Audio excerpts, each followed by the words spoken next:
Well, hello there, my lovely Floss Tube friends. Oh, here we are. It's here. Christmas is done. We're still enjoying the downtime from it all, which is great. So it's now time for the year-end review of 2018. So my plan of how to do this is going to be to basically answer the questions, show you the bits that I can show you, to make life just a smidgen easier. I'm going to try and put a little picture up here somewhere of the projects that I'm talking about. I've got the actual charts in front of me, but obviously the pieces that and where I've got to on them, I'm going to try and insert a little image or bit of footage to show you as I'm going along, just to make this a little easier and maybe a little faster. But grab yourself some stitching and some beverage of your choice and let's get started. As you can see, I've just shifted on this video. So I'm going to be putting the pictures this side instead of that side. It's just easier to work this way. So without further ado, let's get started, shall we? So I'm going to use the same tag questions that I used from last year, which is the community Floss Tube year-end tag. I think Jessie Marie actually collated it all. So I'm going to use the same questions that I used from last year, so that way I can see what the difference is each year. So first of all, this is favourites and least favourites. So whips. So favourite whips are obviously my chatelaine.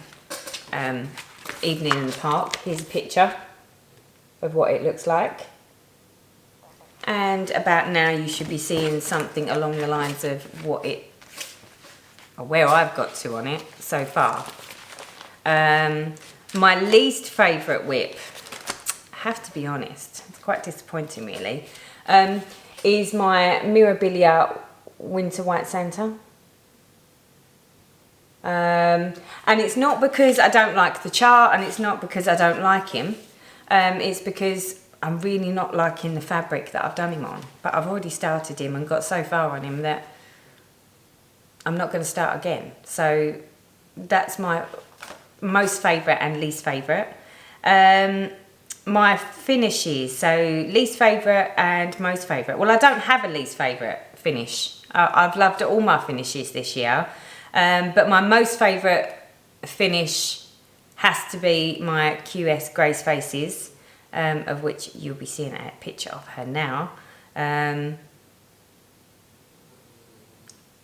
Obviously, that's from a large, like full coverage perspective. From a smalls perspective, I think it has to be my lovely Victoria Sampler crackers, but that's only because I thought they were just too cute, just far too cute. So I do have one big project favourite and one small project favourite, but I don't have any least favourites. But then I don't really have that many finishes, so it'd be a bit difficult to have that, wouldn't it, really? So, favourite, least favourite, FFO. So FFO, my favourite has to be the Christmas crackers that I done because they were just too cute. And I don't have a least favourite FFO. There isn't any that I dislike or didn't like overly. The most favourite new start has to be my new Peacock's Lagoon by Heaven and Earth Design. I love this one. I really do. So that's my most favourite start.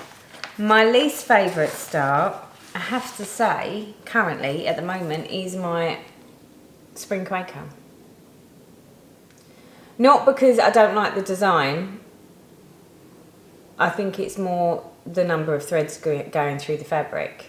But although right now, here and now, in this review, I'm saying that it's my least favourite start of the year, my plan, now that I've got new goodies for Christmas. So I got some new frames and I got a new stand from my husband for Christmas. I'm going to try and put it, instead of having this one on the Q-snap, which is how I've had to try to stitch it till now, I'm actually going to put it on a proper frame and stretch the fabric more. And hopefully that will make it a much more pleasurable experience. So that's coming up, and we'll see how we get on. So that's where I'm currently sitting right now for that. So favourite, least favourite tools. Well, by far, I mean, you don't know this yet because you haven't seen it, unless of course you follow me on Facebook. If you follow me on Facebook, then you'll know that I done a blog of my Christmas goodies for stitching, and of course my husband bought me a new needle needs stand, which basically it is the same as the old one. There's just more refined features on it.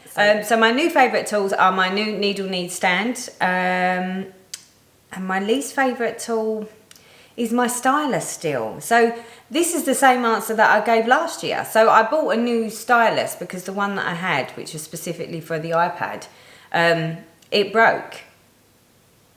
But it used to glide across the screen, so that it used to mark off really well. The new stylus that I've got, I find a little bit more fiddly. It's just that you have to add more pressure to it to get it to actually mark stuff off. That annoys me a little bit. So I do need to find another one and do that. I said I was going to do it this year, but I just haven't. That's how much I've not achieved this year.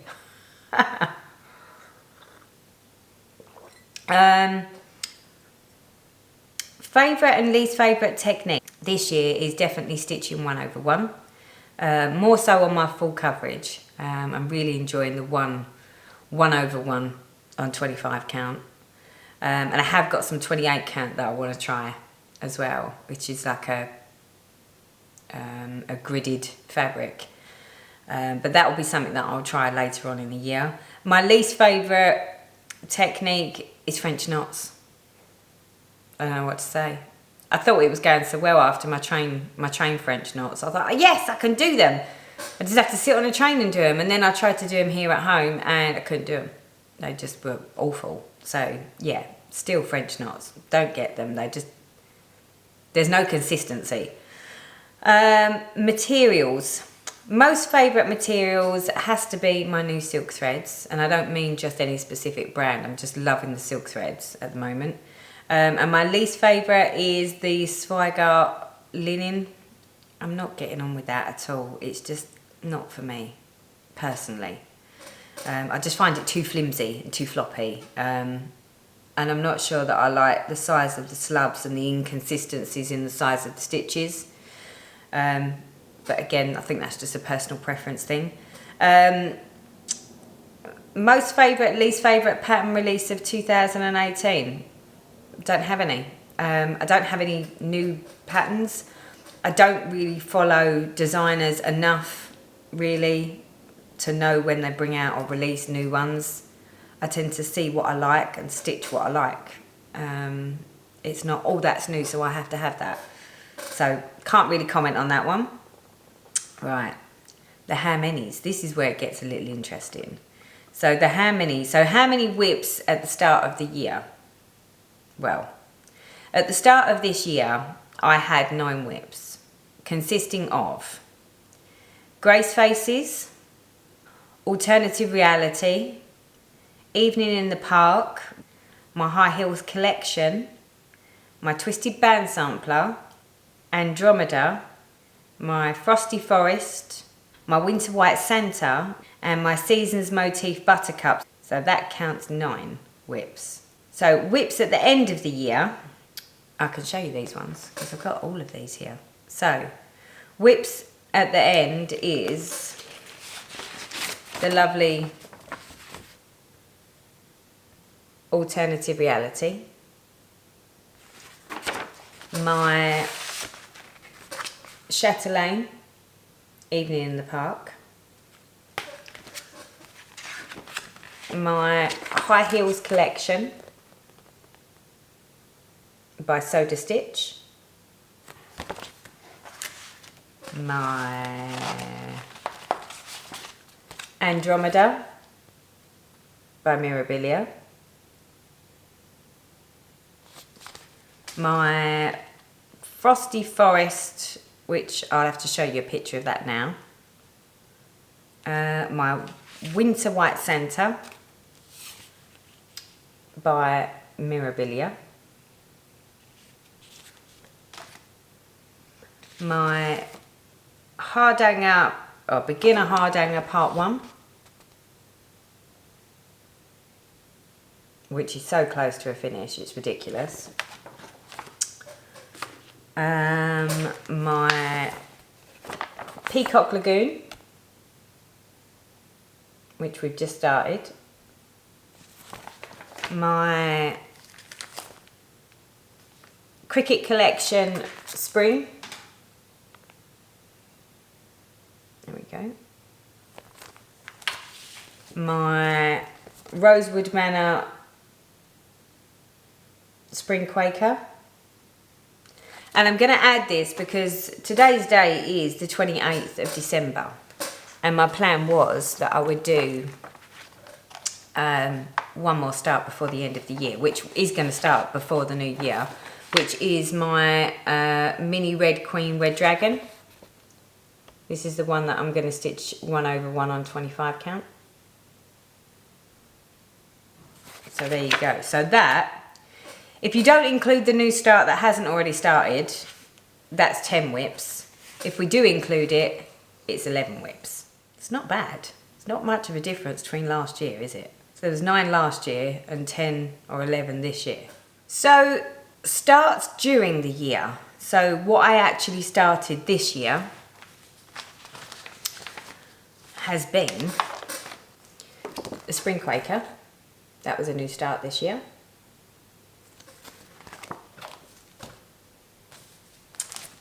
My Cricket Collection Spring.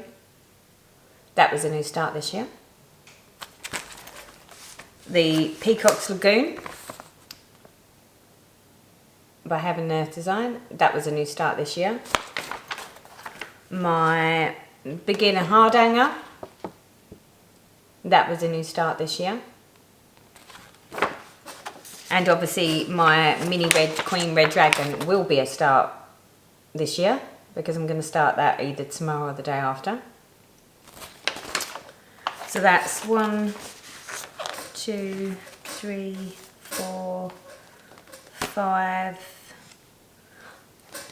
And my Victoria Sampler Christmas crackers. You wouldn't even believe that I've just sat here and recorded this last bit of footage for like forever, only to just upload and find that there was an error, so it won't let me upload it. So we're having to redo it. So we just done, although I haven't just done, but we just did the starts during the year. So finishes during the year. We had Grace Faces, which I started in August 2015 and I finished it in September 2018. We had the Twisted Band Sampler, which was started in June 2015 and I finished it in March 2018. And my Crackers by Victoria Sampler, I started in November 2018 and I finished it this month, the 12th, 2018. So that's finishes during the year. FFOs, it's 2/3. So FFOs, there's 2. So the 2 FFOs are my Victoria Sampler Christmas crackers, because they were fully finished objects, and my Twisted Band Sampler, because I got that frame from my mum.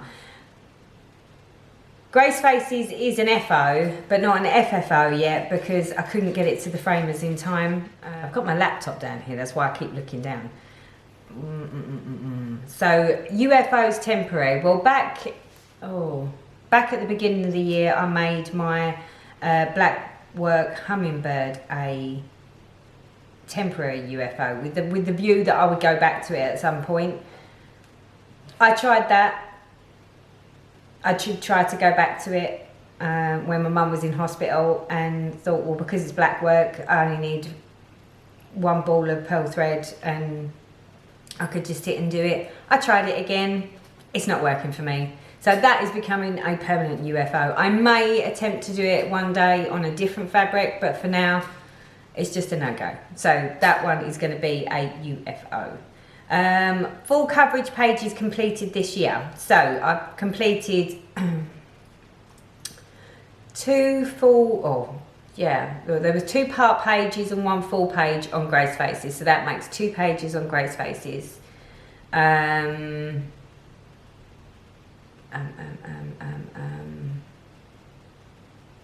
had a full page finish on Alternative Reality this year and a full page finish on my new Peacock's Lagoon this year.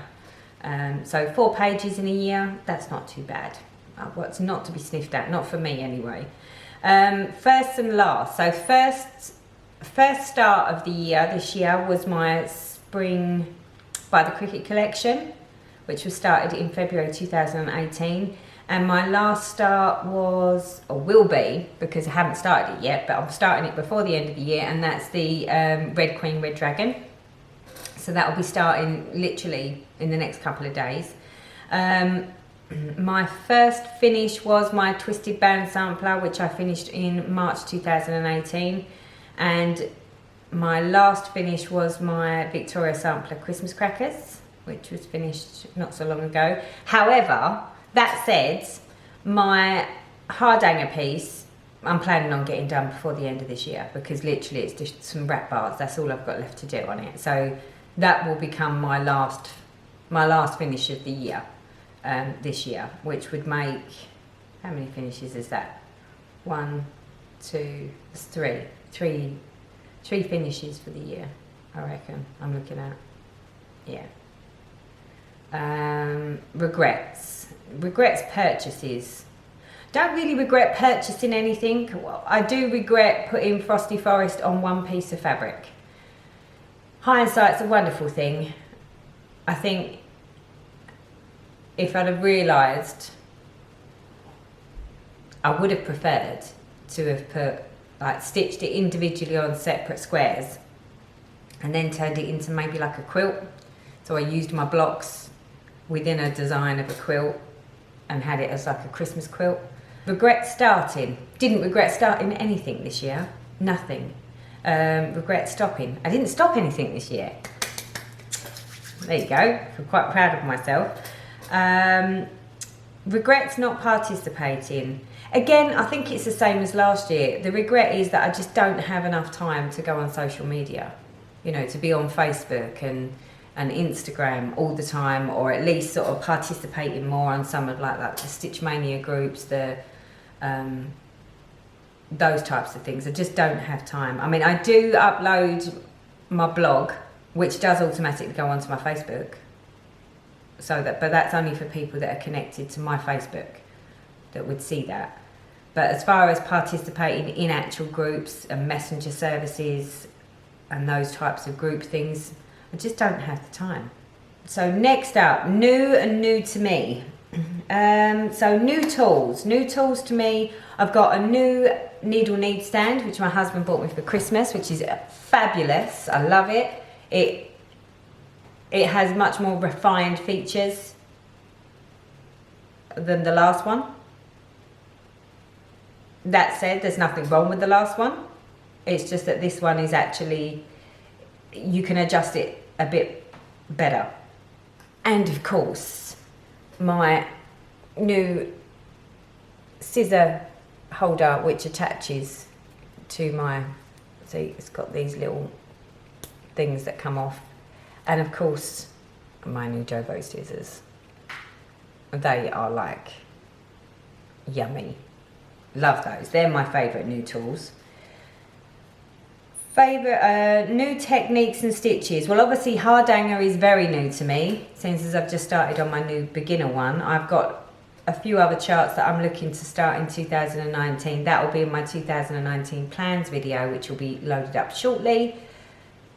Techniques, specialty stitches, because obviously of the chatelaine, I'm learning so many new things and new types of stitches, like the woven stitch, for instance, like the one that I've done for the baskets on the chatelaine.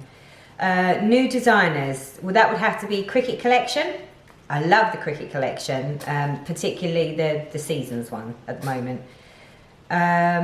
New fabrics. I haven't actually used any new fabrics, but I do have some plans for some new fabrics. So I'm quite interested and keen to try some of the under the sea fabrics.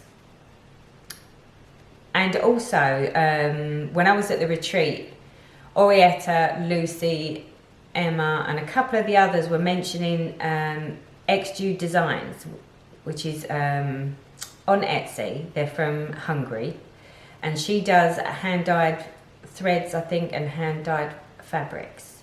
And they were raving about the fabric, so I might give Exjude Designs a little go as well with the fabrics to see what I think. So that will be coming up 2019, but it's nothing for this year. There's no new fabrics that I've used this year that are any different to any others. New threads.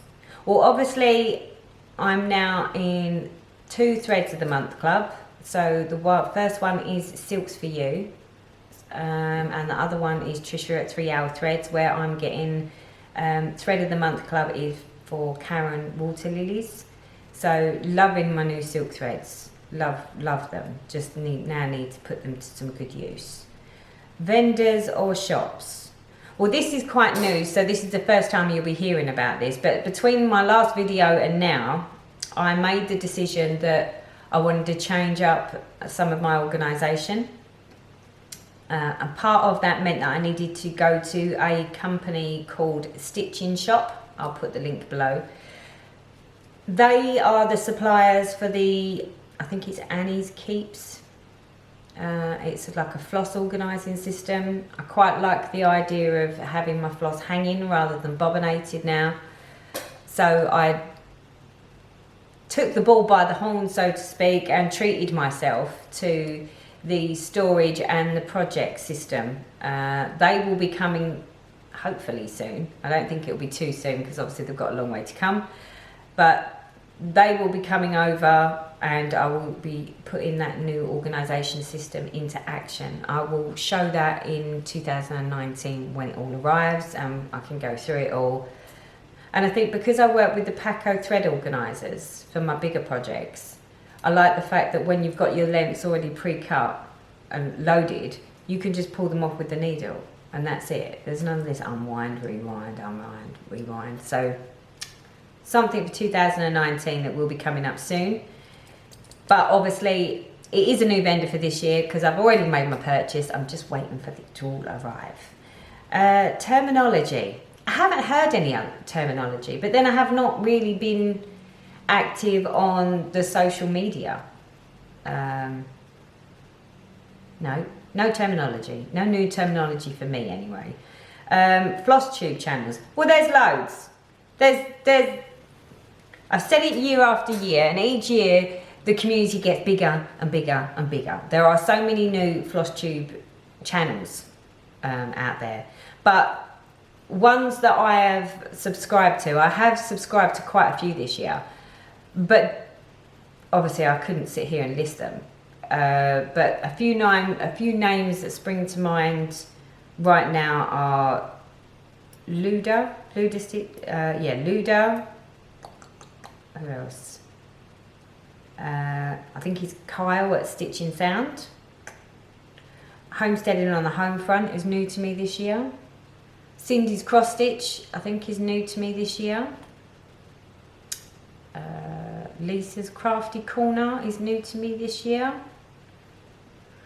And there are, I mean, like I say, there are loads others, but to actually sit here and think of them off the top of my head, it's not something I'm going to be able to do. So, but they're the ones that spring to mind currently of new floss tube channels for this year.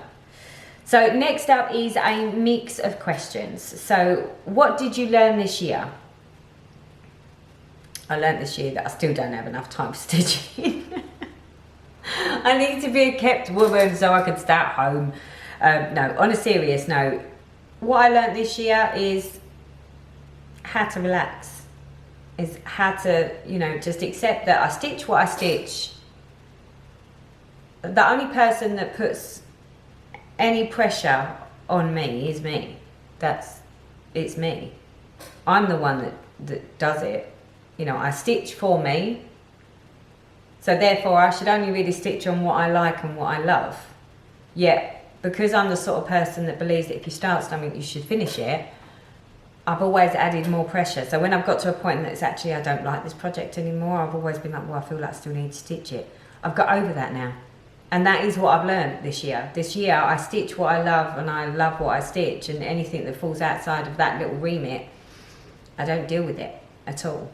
So, and I don't put too much pressure on myself as far as time. You know, I lead a busy life. You know, I have other hobbies other than stitching. You know, I've got dancing. I work in the city. I do a big commute. If I'm tired, I'm tired. I'm not going to come home and feel that I have to stitch because I have to. Because the only person that says I have to is me. So, yeah, I've learned a lot this year about how I do what I do and when I can fit it in. You know, and I'm it's no different to anybody else. You can only fit in where you've got time to fit stuff in. Other stuff will take precedence, and when that happens, then you have to just resign yourself that there isn't enough time, and you do as much as you can when you can. That's it. It's a hobby. What did you teach someone this year? I haven't really taught anyone anything this year. I've shared on FlossTube some of the things that I do. So, you know, how I stitch my heids, how I do my beading, how I use GoodNotes to do my big full coverage pieces and other projects. I've only really shared. I've only shared what I do. I haven't taught anyone anything. Did you become real life friends with any stitchers that you only knew via social media previously? Well, no.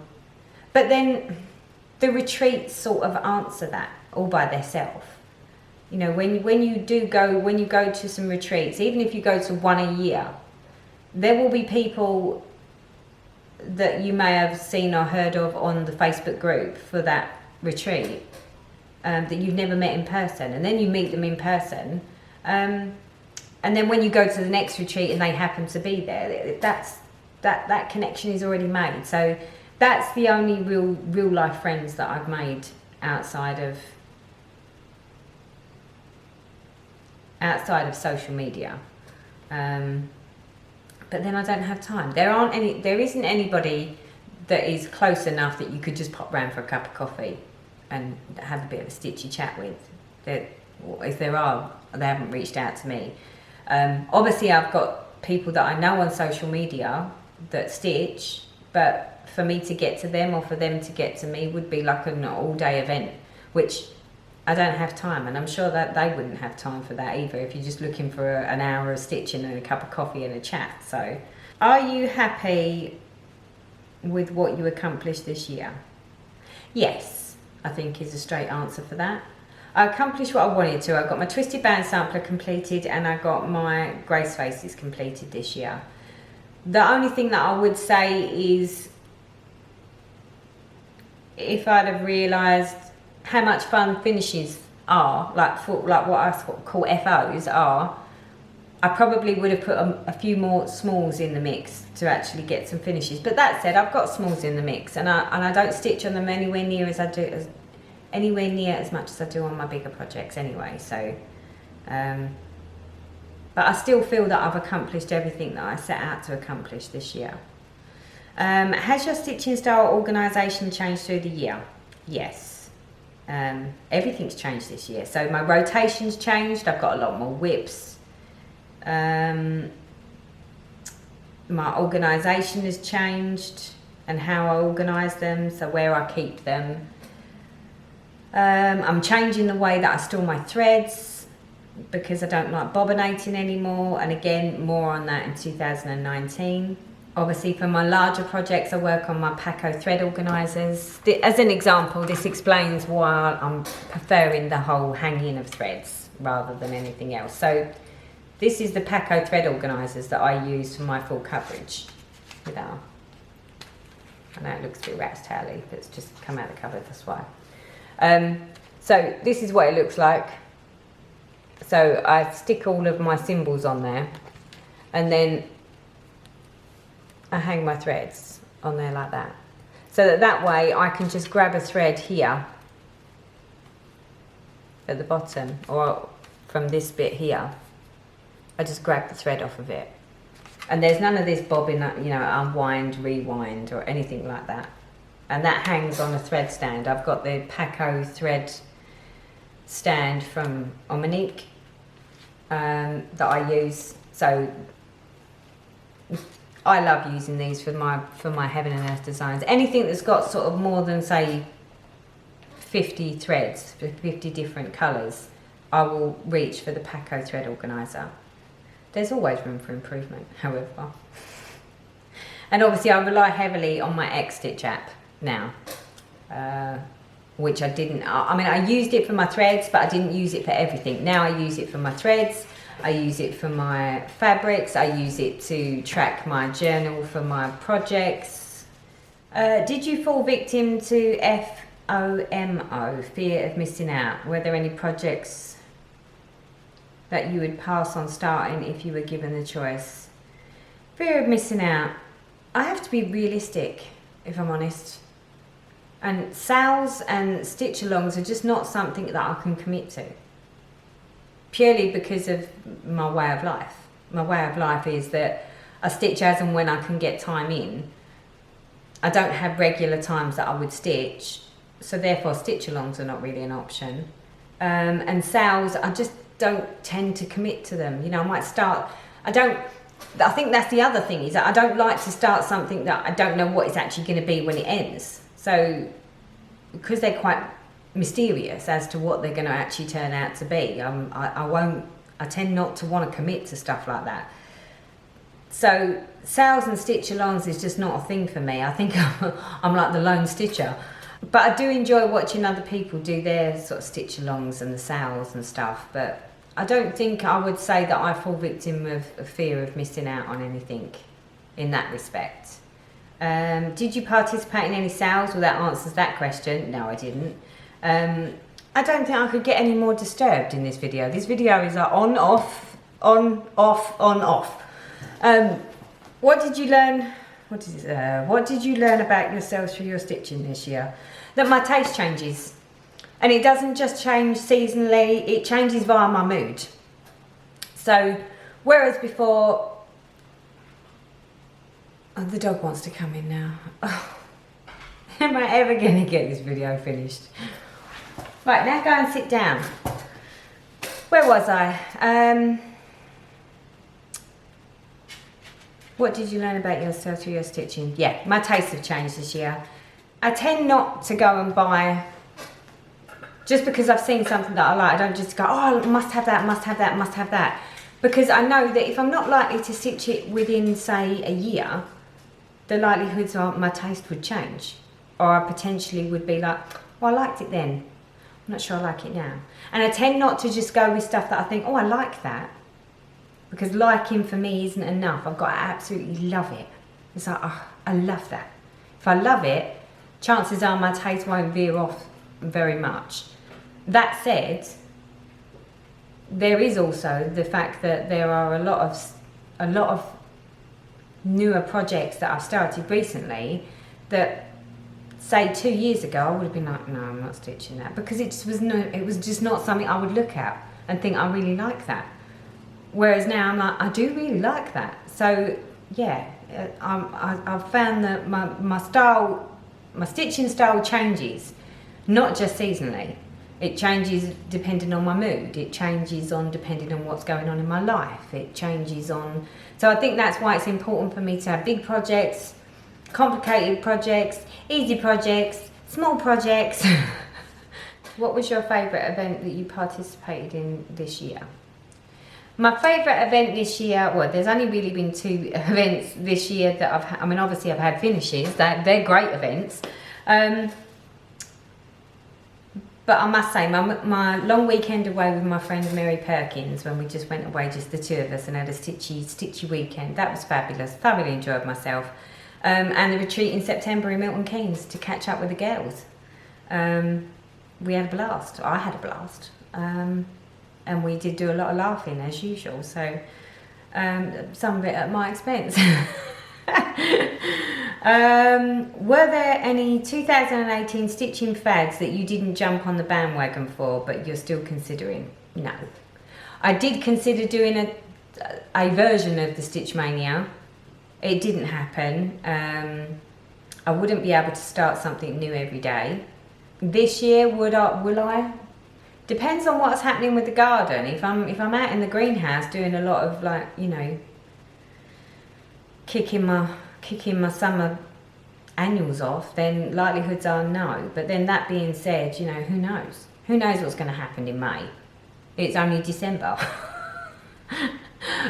With me at the moment, things are like changing like the wind. So yeah, I wouldn't say that I'll commit to anything, but consider is always an option. So 2019, what projects are you most looking forward to starting? I am really looking forward to starting some of my Hardanger and drawn threads. You'll see that in my 2019 stitching plans video, which will be coming out soon. And I'm looking to do some different types of smalls, like more smalls, so I can get more sort of ways of finishing, like different finishing. What project are you most looking forward to finishing? Well, that's an easy one. Evening in the Park by Chatelaine, and being able to start my new Chatelaine. But whether that's going to happen this year or not, I'm not sure. It's still a long way off. So, do you intend to be more determined or laid back in your stitching in the coming year? Oh, laid back, definitely. I'm so laid back, it's almost corpse-like now. I think my mojo for this year has definitely been just stitch what you love and love what you stitch. That's it. That's my only thoughts on that. I would say that my only aim for this year would be to try and get 2 finishes, irrespective of whether they're big or small. Just as long as I get 2, I'll be a happy bunny. What events are you most looking forward to participating in? Well, I haven't actually signed up for any events this year yet, other than the possibility of one. So there's one treat possibly planned on the horizon, and that is a weekend away with my friend Mary. But like I say, it's only on the cards. Nothing's actually set in stone yet. We would like, if everything goes according to plan, to try and align our Stitchy weekend with the stitching show in London. Again, more of that for my 2019 plans, I think. But there is a stitching show in London that takes place this year. And I said to it might be nice that if we done a long weekend somewhere closer to London, we could spend a day at the stitching show together, and the rest of the time chilling and stitching. And yeah, that would be a lovely way of doing it if we can work it, and it, you know, if it can all pan out that way. So that's the only plans that I've got set up for this year. I would like to think that I will book up for a stitching retreat at some point this year. What are your stitchy resolutions for this year or for next year? My stitchy resolutions are definitely to do more smalls, and obviously because I'm part of the Threads of the Month Club with my silks, I want to start using my silks and switching out the DMCs. So, and obviously the smalls is something I can do that with. So that's a resolution for 2019. Will you be partaking in any sales? No, I won't. I'm sorry. I can't commit to sales or stitch-alongs, so I'll just watch from a distance on that one. Are there any material stitching techniques that you'd like to try in the new year? Obviously, more in the way of Hardanger and drawn thread. Obviously, the crewel books that I purchased and the embroidery books, I would like to think that I could at least attempt one of those. That would be nice, just so that I can try some different techniques. Other than that, you know, no hard and fast rules here. It's just we roll with whatever we fancy. Is my thoughts on that for materials and techniques, you know. Yeah. So non-stitching. What was the best thing that happened to you this year? Well, Well, I started dancing. Obviously, the fact that my health has sort of returned, but not returned anywhere near where it was. Obviously, I can't just sort of go heading off down the gym and go for runs like I used to. So obviously, I've started my dancing. My dancing is my form of exercise now, along with a bit of home workout type stuff as and when I get time. And obviously, I went to Blackpool and danced at Blackpool and got third in both the Latin and the ballroom. So I think that was my biggest achievement for the year, this year. What are your resolutions for next year? Resolutions for next year, definitely save pennies and only buy what I need, but then only buying what I need is sort of what I do anyway. I'm not really a great haul and stash girl. I'll have my moments where all of a sudden I'll just go on a bit of a crazy one just for 1 month and then I'll just cap it again. Obviously spend some more quality time with my mum and enjoy life as it comes at me. Because it does just come at me, you know. As time's going on, I'm finding that each year is more and more unpredictable as to what life will throw at me. And I think I'm very much rolling with it now. So I'll just accept whatever comes at me. We deal with it as best we can. The saving of the pennies, obviously, there is talk. And it is only talk at this time that my husband wants to rip the roof off the house and do the conversion upstairs this year, if we can push for it. It's going to be expensive. It won't be done in a year because there's just too much to do. And obviously, we don't like to bring external people in. We like to do it all ourselves. And obviously, we're older now. So we don't have the staying power that we used to have. So yeah, so that possibly will happen. So obviously at the moment we're on a bit of a penny saving mission because it's never cheap to do a conversion on your house. So yeah, watch this space. Well, that's it. That is my 2018 in review. So I don't think we did too bad this year, all in all, considering everything that life threw at me this year and how busy I was this year. Yeah, I'm pretty pleased with the outcome of this year. I managed to get my two big projects, my two older projects finished. They were my focus pieces. I completed my focus pieces. So yeah, I think it's been a good year this year for the stitching. It could always be better, but it could have been a lot worse. So there we go. So right, on that note, I need to go because I need to get myself sorted out and take my mum out. I wish you all well. I wish you all a happy new year in a few days' time. And until next time, bye-bye for now.